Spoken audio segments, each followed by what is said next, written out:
कृष्ण पक्ष की चतुर्थी को महिलाएं अपने पति की लंबी आयु के लिए करवा चौथ का व्रत रखती हैं और इस साल ये व्रत 1 नवंबर यानी आज के दिन है।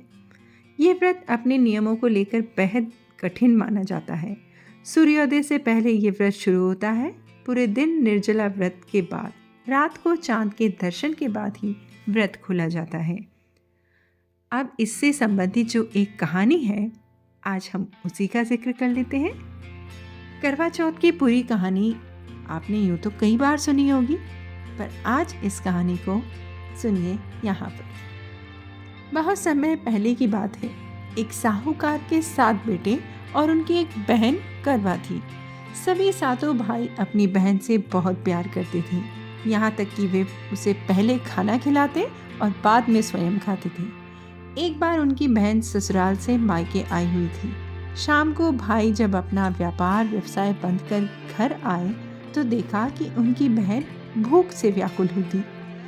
सभी भाई खाना खाने बैठे और अपनी बहन से भी खाने का आग्रह करने लगे, लेकिन बहन ने बताया कि उसका निर्जल व्रत है और वह खाना सिर्फ चंद्रमा को देखकर ही खाएगी। उसे अर्घ्य देकर ही वो खाना बाद में खा सकती है।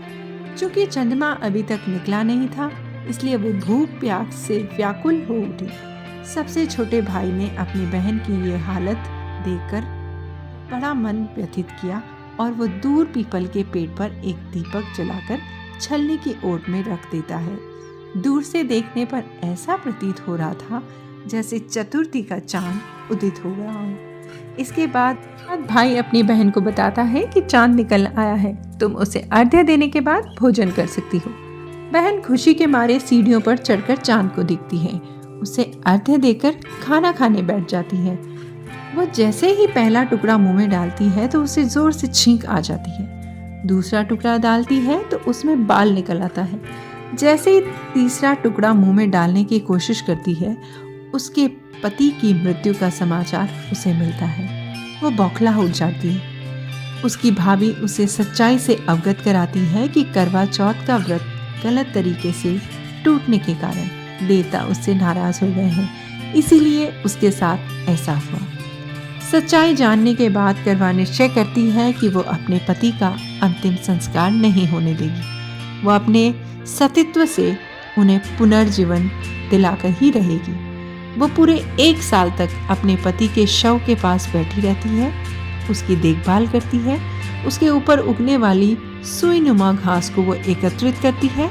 1 साल बाद फिर जब करवा चौथ का दिन आता है, उसकी सभी भाभियाँ करवा चौथ का व्रत करती हैं। जब भाभियाँ उसे आशीर्वाद लेने के लिए आती हैं तो वो प्रत्येक भाभी से आग्रह करती है, मुझे भी अपनी जैसी सुहागिन बना दो। लेकिन हर बार भाभी उसे अगली भाभी से आग्रह करने का कहकर चली जाती है। इस बार जब 6 नंबर की भाभी आती है तो करवा उससे यही कहती है और वही बात दोहराती है कि उसे भी सुहागिन बना दो। यह भाभी उसे बताती है कि चूंकि सबसे छोटे भाई की वजह से उसका व्रत टूटा था, अतः उसकी पत्नी में ही शक्ति है कि वह तुम्हारे पति को दोबारा जीवित कर सके। इसलिए जब वो आए तो तुम उसे पकड़ लेना और जब तक वो तुम्हारे पति को जिंदा ना कर दे उसे छोड़ना नहीं। ऐसा कहकर वो चली जाती है। सबसे अंत में छोटी भाभी आती है। करवा उनसे भी सुहागिन बनने का आग्रह करती है, लेकिन उसकी भाभी टालमटोल करने लगती है।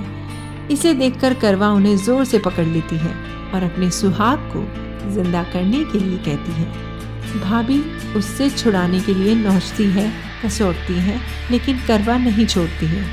अंत में उसकी तपस्या को देख भाभी पसीज जाती है और अपनी छोटी उंगली को चीरकर उसमें से अमृत उसके पति के मुंह में डाल देती है।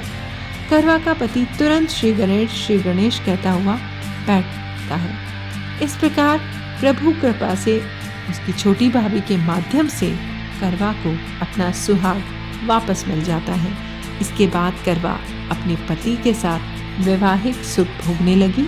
समय के साथ साथ उसे पुत्र, धन, धान्य और पति की दीर्घायु का लाभ भी मिला।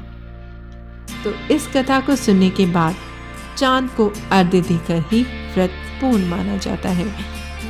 तो ये थी आज की कहानी। धन्यवाद।